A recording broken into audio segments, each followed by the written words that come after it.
சித்தர் மகாணம் எழுதின பாடல்கள்ல நிறைய பேர் பாடல்களை படிக்கிறாங்க.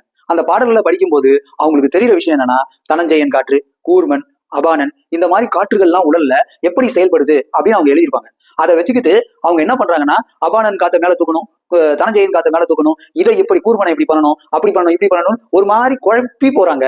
அப்படி குழம்ப கண்டிப்பா வாசி மேல ஏறாது. இது நல்லா தெரிஞ்சுக்கோங்க. ஒரு காத்து அப்படின்றது நம்மளுடைய உயிர். அந்த உயிர் எப்பயுமே உடம்புக்குள்ள இருக்கு. அந்த உயிரை தான் நீங்க 10ஆம் வாசல்ல ஊதி மேல் நோக்கி எழுப்ப போறீங்க. அப்படி எழுப்பும்போது, அப்படி 10ஆம் வாசல்ல மேல் நோக்கி எழுப்பும்போது உங்களுடைய வாசி மந்திரத்தை வச்சு அந்த வாசி மந்திரத்தோட ரிதமுக்கு ஏற்ப நீங்க ஊத போறீங்க. அப்படி ஊதும் போது எல்லா காற்றும் ஒன்னா கலந்துதான் சிரசுக்குள்ள போய் பயணிக்கும், சிரசை நோக்கி பயணிக்கும். அதுல அபானன் என்ன, அதுல தனஞ்சயன் என்ன, கூர்மன் என்ன, இதெல்லாம் நீங்க யோசிக்க வேண்டியதே இல்லை. நீங்க யோசிக்க வேண்டிய ஒரே ஒரு விஷயம், உங்களுடைய வாசி மந்திரம். அந்த வாசி மந்திர எழுத்த பூர்வ மத்தியில நினைச்சுக்கிட்டே இருக்கணும். அது எந்த இடத்துல அந்த வாசி மந்திர எழுத்து நீங்க நினைக்கிறீங்களோ அதை நோக்கி இந்த அபானன், கூர்மன், தனஞ்சயன் எல்லா காத்தும் ஒன்னா சேர்ந்துதான் சிரசை நோக்கி பயணிக்கும். அப்ப சிரசை நோக்கி பயணிக்கக்கூடிய காத்து உடல்ல இருக்கக்கூடிய எல்லா காத்தும் ஒன்னாதான் பயணிக்கும். அப்படி பயணிக்கும் போது அந்தந்த இடத்துல அந்தந்த காத்து எந்தெந்த அளவுக்கு தேவையோ அந்த அளவுக்கு வச்சுட்டு தான் பயணிக்கும். அப்படி வச்சுட்டு பயணிக்கிறதுக்காகத்தான் நீங்க நல்லபடியா உங்களுடைய வாசி மந்திரத்தை ஜெபம் பண்றீங்க. வாசி மந்திரத்தை ஜெபம் பண்ணும்போது எந்த காத்து மட்டும், எவ்வளவு அளவு காத்து மட்டும் நீங்க சிரசுக்குள்ள ஒடுங்க வைக்கணும் அப்படின்றத சொல்றதுக்காகத்தான் இந்த வாசி மந்திரம். நல்லா தெரிஞ்சுக்கோங்க. அந்த அளவு தெரிஞ்சாதான் நீங்க வாசியோக பயிற்சியே செய்ய முடியும். அளவு தெரியாம நீங்க வாசியோக பயிற்சி செய்யவே முடியாது. ஆழம் பார்த்து கால் விடுன்னு எதுக்கு சொல்லிருக்காங்க?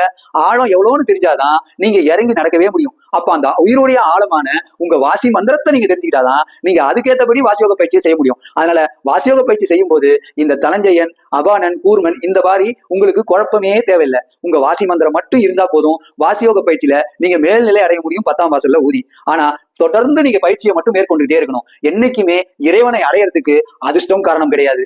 அதே மாதிரி இறைவனை அடையறதுக்கு கண்டிப்பா உங்களுக்கு எந்த ஒரு மந்திரமும் உதவாது. உங்களுடைய உயிர் மந்திரம் மட்டுமான உங்க வாசி மந்திரம் மட்டும்தான் உதவும். அதே மாதிரி இறைவனை அடையறதுக்குரிய யோகம் வாசி யோகம் மட்டும்தான். வாசி யோகத்துல மட்டும்தான் நீங்க இறைவனை அடைய முடியும். வேற எந்த யோகத்திலையும் நீங்க இறைவனை அடையவே முடியாது. இறைவனை அடையணும்னா கண்டிப்பா உங்களுடைய வாசி மந்திரம் தெரிஞ்சுக்கணும். அந்த வாசி மந்திரம் தான் உங்களுடைய இறைவன். அதனால உங்களுடைய உயிரான அந்த வாசி மந்திரத்தை வச்சு நீங்க வாசியோக பயிற்சி பண்ணா மட்டும்தான், அதுல முழுக்க முழுக்க உழைப்ப போட்டா மட்டும்தான் கண்டிப்பா நீங்க மேல்நிலை அடைய முடியும். கண்டிப்பா வாசியோக பயிற்சியை நீங்க செஞ்சா மட்டும்தான் இறைவனின் பாதத்தையே அடைய முடியும். இதுல வாசியோக பயிற்சியில நீங்க கண்டிப்பா தனஞ்சயன், கூர்மன், அப்புறம் அபானன் அப்படின்ற அந்த காத்தை பத்தி எல்லாம் நீங்க கவலைப்படவே தேவையில்லை. வாசி மந்திரம் இருக்கா, அதை மட்டும் தெரிஞ்சுக்கோங்க.